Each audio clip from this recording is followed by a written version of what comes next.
Olá, tudo bem? Hoje estamos aqui com o nosso querido colega ex-reitor do Instituto Federal do Rio de Janeiro, não é isso?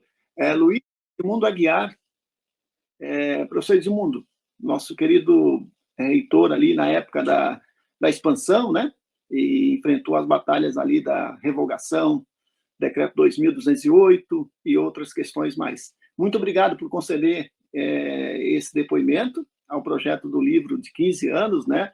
15 anos dos Institutos Federais dos Brasileiros, a história contada por quem fez. Professor Edmundo, nos conte aí, como é que o senhor recebeu essa notícia de que havia uma intenção de criar uma nova institucionalidade dos Institutos Federais? E como é que o senhor reagiu a isso no primeiro momento? Bom, Josué, muito obrigado aí pelo convite. É um prazer estar aqui falando contigo. Deixar claro que a intenção desse trabalho aqui, que está sendo coordenado agora por você, é uma tentativa importante de resgatar a história e deixar isso registrado para as futuras gerações, saber que nada do que nós temos hoje foi de mão beijada e provavelmente tudo que eu gosto muito sempre de contar um pouquinho dessa história, Josué, porque eu confesso a você que quando eu recebi a notícia de que havia uma intenção de uma nova institucionalidade, eu não cheguei a ficar exatamente surpreso, né? Eu fiquei muito, confesso a você, até muito emocionado de saber que nós tínhamos conseguido alcançar há muito tempo. É bom lembrar que a luta pela institucionalização das nossas instituições, verdadeiramente, ela vem de muito longe. Eu não vou perder aqui muito tempo lembrando, mas as nossas escolas foram criadas lá em 1909 pelo então Nilo Peçanha, que criou 19 escolas de artífices, né? Até o texto da lei que cria escolas diz que são escolas desvalidos da fortuna, né? Dando um corte de classe exatamente naquilo que se pretendia com a formação profissional. Bom, e de lá para cá, as nossas instituições trouxeram muito dessa imagem, dessa história, né? De formar gente para o mercado de trabalho, né? Poucas vezes abriu-se qualquer luz na perspectiva de formar, de fato, pessoas para o mundo do trabalho, formar cidadãos, de fato, né? Eram escolas que eram voltadas para os filhos dos mais pobres sempre, e sem ter nenhuma intenção de fornecer a possibilidade de uma ascensão social, coisa parecida. A rede ela trazia exatamente esse, vou usar a palavra que você usou, né? Vinha com esse estigma de ser uma rede voltada apenas para formar mão de obra para o mercado de trabalho, né? Sem nenhuma preocupação com a formação de cidadania ou coisa que valha, porque não havia nenhum interesse de diversos governos pelos quais nós passamos de proporcionar, de fato, à classe trabalhadora e seus filhos uma ascensão social de qualquer hora. Então, toda a legislação que foi criada sempre foi no sentido de criar mão de obra. Eu me lembro que, na época da ditadura, se criou a 5692, que foi a massificação da educação profissional, e que todos os cursos de ensino médio deveriam formar profissionais, sem nenhuma preocupação com os arranjos produtivos, nem culturais locais. E aí, com isso, criou-se escolas técnicas formando as pessoas nas coisas mais absurdas do ponto de vista, inclusive, do próprio mercado de trabalho. Enfim, criou-se muitos cursos que eram não que a gente tivesse sua importância, mas que não proporcionavam, de fato, nenhum futuro para as pessoas pela massificação de um tipo de curso secretariado, curso de contabilidade, sem não demérito para essas profissões, evidentemente, mas eram cursos mais baratos e, com isso, foi muito massificado. E as pessoas formavam nisso sem nenhuma perspectiva. As nossas escolas, mal bem, elas se mantinham naquele ritmo da formação para a indústria, né? Sobretudo para a indústria de metal mecânica, elétrica, construção civil, química, enfim. Nós tínhamos essa vocação. Mas, se a gente for reparar muito bem, tudo nosso era regido praticamente por decreto, né? Nós tivemos pouquíssima, eu diria, legislação que fosse amparada, de fato, em leis que tornassem os nossos projetos mais longos, capazes de se afirmarem concretamente. Foram poucos, né? Foram pouquíssimos. Talvez aqueles que criaram os primeiros 5 Cefet, que primeiro criaram 3, depois mais 2, né, lá na década de 70. Se não me engano, foi a Lei 6545. E pouquíssimas outras ocasiões, né, em que isso aconteceu. Então, entrava governo, mudava governo, algumas escolas eram construídas. O fato é que, 100 anos depois da criação das primeiras 9 escolas, nós tínhamos apenas 144 escolas em todo o país. Imagina um país desse tamanho, dimensões continentais, com mais de 5.600 municípios, ter apenas um número tão reduzido de escolas e eram escolas muito de caráter muito heterogêneo, porque algumas tinham a prerrogativa de poderem, por exemplo, oferecer cursos de engenharia, no início engenharia operacional, depois engenharia plena. Outros não podiam fazer, tinham uma série de limites das áreas em que essas escolas poderiam atuar, enfim. Até que no governo durante o governo Sarney, houve uma intenção de fazer um crescimento dessa rede, em que foi planejada a criação de mais 100 escolas. Na verdade, somente 30 ficaram prontas e que vieram a ser inauguradas, inclusive, pelo presidente Itamar Franco, né? Foram aquelas inauguradas em 93 e 94. Foi quando nós conseguimos atingir o número de 144 escolas. Ainda assim, eram pouquíssimas para o tamanho do país que a gente tem e das necessidades que o país exige.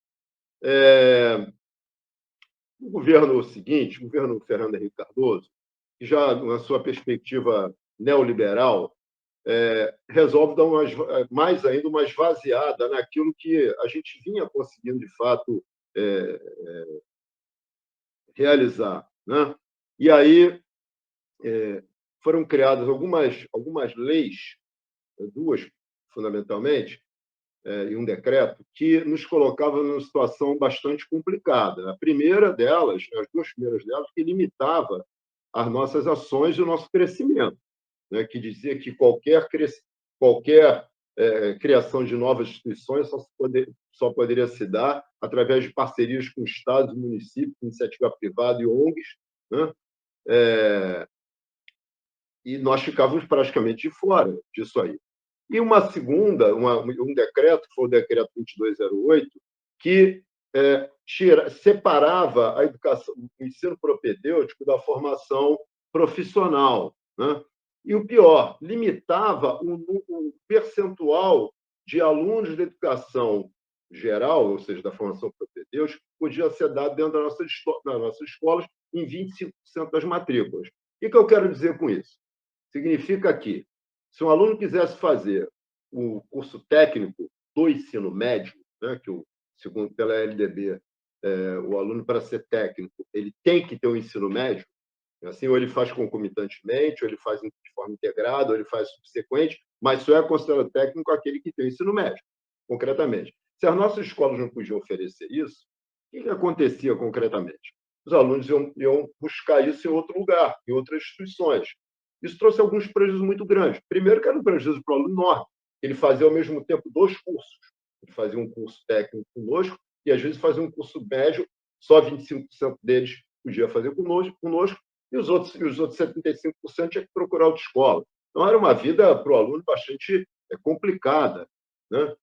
E não havia possibilidade de aproveitamento de conhecimentos de um curso para o outro, né? Eram feitos em escolas diferentes e tal. Isso, inclusive, acarretou o crescimento da escola privada em uma série de estados, onde a demanda pelo ensino médio não era suprida pelos estados. Então, para a escola privada, isso foi um verdadeiro tesouro. Essa é que é a verdade. O fato é que nós víamos sempre pelejando nessa situação. Com o advento da eleição, então, da primeira eleição do presidente Lula, lá em 2002, eu tive a honra de poder participar de reuniões da equipe de transição. Nessa ocasião, eu já tinha sido eleito diretor, na época, né, diretor-geral do então Cefet Ginilópolis. Né? Nós tínhamos dois campos, simplesmente, um no bairro do Maracanã e outro em Nilópolis. Mas sempre militei muito na área de educação, como você sabe, e aí nós pudemos discutir uma série de questões e foi detectado que, para o país crescer, uma vez que nós tivemos todos os governos anteriores, todo o nosso parque industrial bastante sucateado, né, que para se investir de novo num regime de crescimento, de fato, mas crescimento sustentável, né, o crescimento da indústria de, de bens duráveis, tudo, precisava de mão de obra. E quando foi olhar, nós não tínhamos quem oferecesse isso. Foi então que surgiu a ideia começou a se discutir a ideia de poder se investir de novo na educação profissional, naquela que fosse de interesse, de fato, deste projeto de governo, e que, por isso, então, tinham que ser nossas escolas, porque as outras não estavam sobre a alçada do governo. Eu não podia fazer o que a legislação permite, pela Constituição de 88, que cada um faça o que bem entender, né, com as suas instituições. Né? Claro, dentro de alguns parâmetros. Né? Então, com esse advento da reindustrialização do país que nós tivemos no primeiro momento, com o crescimento da eletrificação, uma série de dados, se viu que precisava formar gente. E as nossas escolas não estavam dando conta disso. Né? Então, mas para que nós pudéssemos começar a operar na perspectiva de crescer nossas instituições, era fundamental o quê? Que a gente tirasse todo aquele entulho legal, autoritário, que impedia o crescimento das nossas instituições. Foi quando, em 2004, então, na época, o ministro da Educação já era o professor Tasso Genro. Eu, nessa ocasião, presidia o Conselho dos Dirigentes das Instituições Federais de Educação Profissional, que era chamado de CONCEFET, e apresentamos todos os argumentos daquilo que era necessário com a verdadeira expansão das nossas instituições, e foi acolhido pelo ministro, e isso foi apresentado em um grande evento ao presidente da República. Né? Isso foi fundamental, quando foi criada, então, a Lei 5154, que permitiu, de novo, que nós pudéssemos oferecer o ensino integrado, né? Trazer de volta a formação geral para dentro das nossas instituições, juntamente com a formação profissional. E veja que isso é muito importante, que esse é o tipo de trabalhador que nós queremos formar, é o trabalhador cidadão. Né? Não é aquele cara que aprende simplesmente uma técnica para aplicar numa determinada operação e aquilo depois é superado pelo avanço tecnológico e o cidadão não consegue se recolocar no mundo do trabalho. Né? E o cidadão saber se colocar no mundo do trabalho é fundamental. Né? E a gente tinha muito claro essa perspectiva de que tipo de escola que nós queríamos. Eu me lembro que, numa fala que nós fizemos, uma ocasião no Congresso Nacional, eu até falo isso no capítulo que eu coloquei lá no nosso livro, em que nós precisávamos muito do apoio parlamentar para que, de fato, nós pudéssemos vencer aquela etapa. Né? Então, nós fomos ao Congresso Nacional, né, o dirigente, com faixas, pedindo apoio do Congresso. Né?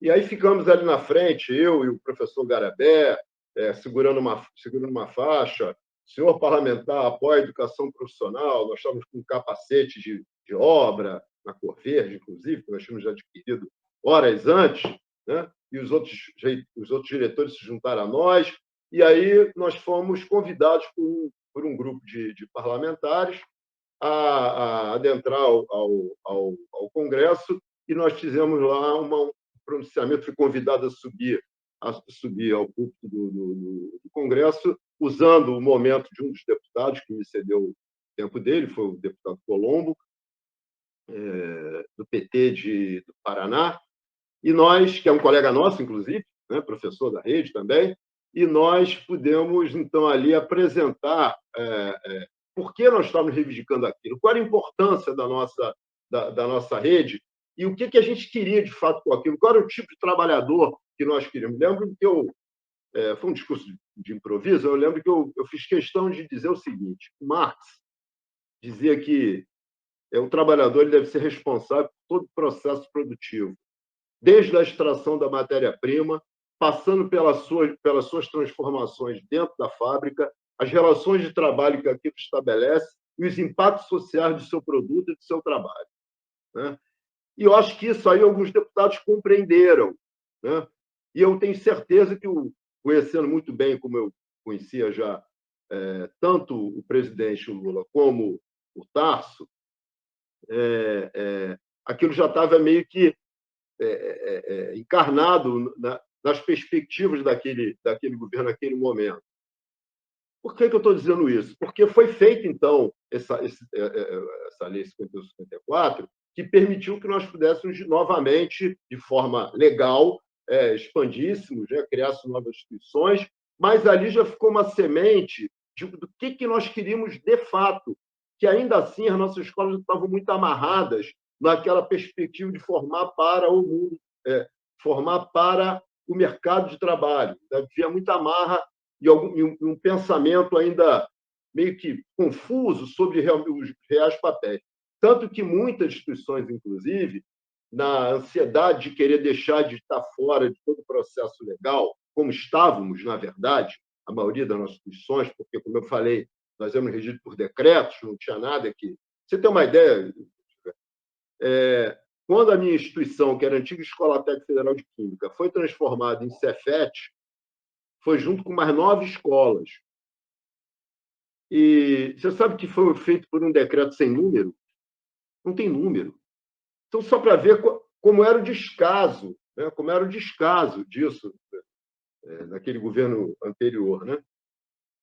Então, isso já foi em 98, se eu não me engano, que foi essa criação desses novos Cefet. Então, muitas escolas estavam tão ansiosas, nós, inclusive, que nós estamos brigando até para virar universidade. Tem um capítulozinho da LDB, da 93, 94, que diz lá que a possibilidade de existência de universidades especializadas, como existiam algumas, né? Alguma de medicina de São Paulo, medicina e enfermagem de São Paulo, e mais 2 ou 3. E muitas escolas nossas começaram a pleitear isso, que é para ver se conseguia pelo menos ter um rumo, né? Ter um amparo legal para o seu crescimento. Alguns Cefetes começaram a trabalhar em cima disso. Foi o caso do Cefet Rio, Cefet Minas, o próprio Cefet Campos, Norte, Cefet Nilópolis e tantos outros. Cefet Paraná, que alcançou, foi o primeiro a alcançar essa possibilidade, né? Foi quando, depois da mudança de governo, de ministério, quando Tarso saiu e o ministro Haddad assume, eu ouso dizer o seguinte: eu posso estar enganado, o Haddad, que eu tive a oportunidade de conhecer muito bem, trabalhar junto com ele várias vezes, tal, nós tínhamos uma agenda todas as quintas-feiras à tarde, né? E o Haddad queria muito fazer a reforma universitária. Lembro muito bem disso. Ele chegou a criar um grupo de trabalho com 18 entidades para fazer uma reforma universitária. Que a nossa universidade, ela é um paquiderme, a verdade é essa, né? Ela é regida, até hoje, pelo menos, pela Constituição da ditadura militar, né? O Conselho, por exemplo, originalmente, legalmente, das universidades, o Conselho Universitário, ele é um conselho muito atrasado, ele não tem paridade. Algumas universidades tentam implementar a paridade por conta própria, né? Mas ele não tem paridade, a maioria é de docentes, alguns não têm nem representação estudantil, quando muito tem uma, não tem nem representação dos servidores técnicos administrativos. O processo eleitoral concedido pelo Conselho Universitário é uma consulta também sem paridade e que mantém a lista tríplice. Então, enfim, o Haddad queria mexer nisso, queria muito mexer nisso. Então, eu sei que ele tinha na cabeça um projeto de uma instituição de ensino bastante democratizada, né, com uma participação mais efetiva dos trabalhadores de educação como um todo, dos estudantes, a coisa toda. Só que frustrou-se um pouco essa tentativa de fazer a reforma universitária, vários entes daquele momento não quiseram, não se interessaram em fazer. Não vou tecer aqui os motivos pelos quais eu acho que aconteceu isso, não cabe aqui, mas o fato é que não aconteceu. E aí o Haddad passou a se voltar mais para a potencialidade que as nossas escolas apresentavam na perspectiva de criação de algo novo, né?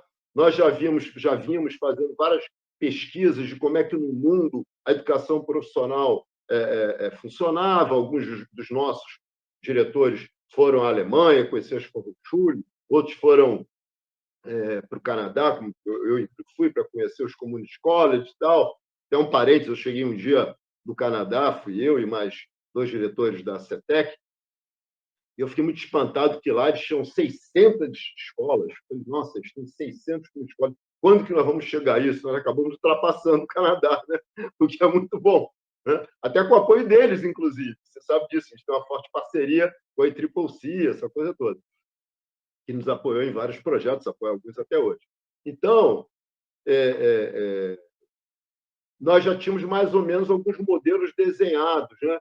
E aí juntou a fome com a vontade de comer, que ele tinha toda a nossa perspectiva de buscar uma nova institucionalidade que garantisse, de fato, que credenciasse, de fato, as nossas escolas, tanto que, quando nós vimos essa oportunidade, quase todos que vinham buscando virar universidade tecnológica desistiram da ideia. A nossa instituição mesmo, eu já tinha conseguido aprovar, inclusive, na comissão, na CCJ do Congresso, para que a nossa instituição fosse transformada em universidade tecnológica, e aí freamos esse processo, que nos interessava manter o fortalecimento dessa rede. Porque se todos virassem universidade tecnológica, nós íamos nos diluir naquilo ali, né? Então, acho que foi muito importante, né, esse congraçamento de ideias que deu, que ele tinha a vontade política do Haddad de fazer realmente algo novo, tinha a vontade do professor Eliezer Pacheco, que era o nosso secretário à época, de realmente realizar algo novo. Eliezer é muito ciente da questão da politecnia, né, a defesa da escola de Gramsci, essa coisa toda. A vontade política do presidente Lula e a vontade dos nossos diretores de realmente, e das nossas comunidades, de realmente ter alguma coisa que nos funcionasse, né, e que garantisse as nossas funções de nascedouro, que era a formação de trabalhadores. Só que agora em todos os níveis, né? Nós não abandonamos a ideia de formar trabalhadores. Pelo contrário, nós ampliamos, né? E foi muito importante essa forma que foi encontrada, que foi a criação dos institutos, que, primeiro, a Lei 11.892, que foi promulgada em 28 de dezembro de 2008, né? e publicada no dia seguinte, que criou os 38 institutos, ela garante, né, aquilo que realmente os institutos podem e devem fazer. Foi fundamental, por exemplo, dizer que eles precisam ter uma atenção especial à educação profissional de nível médio, né, destinando seus recursos, 50% do seu orçamento para isso. Foi importante mostrar que era importante formar profissionais de educação, né, nas nossas instituições, também era uma coisa fundamental, limitando 20%, destinando 20% do seu orçamento também para essa função, e os outros 30% para a formação na graduação, em qualquer modalidade, seja na graduação tecnológica, seja na graduação de bacharelado, enfim, e na pós-graduação com mestrados, com doutorado. Então, isso foi muito importante. Agora, uma coisa muito que eu acho que foi das mais vitoriosas foi a compreensão, isso está registrado na nossa, a gente conseguiu botar isso em lei, que além dos institutos estarem voltados para a formação, desde a qualificação de essa verticalidade, potencializando toda a estrutura, a infraestrutura, também infraestrutura humana, dos institutos, é esse compromisso em manter um tripé muito sólido de pesquisa, ensino e extensão. Entendendo a extensão, que é uma coisa que eu sempre me bati muito, não apenas é fazer uma extensão do que se ensina, mas estabelecendo uma relação dialética com a sociedade, ou seja, integrando a sociedade com os projetos das nossas instituições. Isso é fundamental para a alteração dos currículos, para a criação de novos cursos, para estar muito amparado, né, muito colado nas necessidades reais da sociedade, no diálogo com os governos municipais, estaduais, com a indústria, com os trabalhadores. Por exemplo, no nosso caso aqui, por exemplo, do Instituto Federal do Rio de Janeiro, que nós tínhamos representação antes da Federação da Indústria, do Comércio, nós colocamos as centrais sindicais. As centrais sindicais têm assento. As duas principais centrais sindicais têm assento, que é a CUT e a CTB. Então, está ouvindo os trabalhadores permanentemente, estabelecendo essa relação, isso é uma coisa que só os institutos têm. Muita gente diz que o instituto é singular porque ele é verticalizado e é uma estrutura multicampo. Não é só isso. Ele é singular pela relação dialética que ele estabelece com a sociedade na elaboração do seu projeto político-pedagógico. Isso, para mim, é o mais importante de tudo. Isso é que é o mais importante para mim. É manter essa relação. Então, acho que esse projeto ele se mostra vitorioso quando você consegue garantir que isso aconteça. Quando você consegue manter isso de fato. É complicado que as pessoas vêm trabalhar muitas vezes dentro dos nossos estudos, né, José? E vem com os vícios da velha universidade, da velha escola. Não, nós não somos as velhas escolas técnicas, nem somos os paquidermos das universidades. Se nenhum demérito para as universidades, elas são fundamentais. Agora, esse avanço elas, infelizmente, ainda não tiveram. Algumas até conseguem, mas muito à mercê da vontade política de seus dirigentes máximos e dos seus conselheiros. Mas precisava que isso fosse estabelecido de forma mais homogênea, né? Essa vontade política se transformasse em lei, como aconteceu conosco. E aí, meu amigo, por estar amparado nessa lição hoje, né, que é toda fundamentada nesses princípios, que o governo passado, né, o governo autoritário que nós fomos obrigados a aturar durante 4 anos e antecedido por 2 anos de um governo golpista, não conseguiu acabar com as instituições. Tentaram, por exemplo, não aceitar a eleição de determinados dirigentes que não foi em lista tríplice, mas no nosso não tem lista tríplice. A nossa eleição é direta. Eu até brinco que no Executivo Federal tem 2 cargos só que tem eleição direta, presidente da República e reitor do Instituto Federal. Entendeu? Então, eles tiveram que engolir. Não tem jeito, porque está amparado em lei. Tentam mudar toda hora. Tentam mudar isso toda hora. A forma como o nosso orçamento ele é tratado, com a criação da distribuição das unidades gestoras pelos diversos campos, isso é fundamental. Isso é um embrião de orçamento participativo. Se o dirigente quiser, ele pode fazer dessa forma. Né? Então, isso tudo me leva a crer que nós acertamos, viu?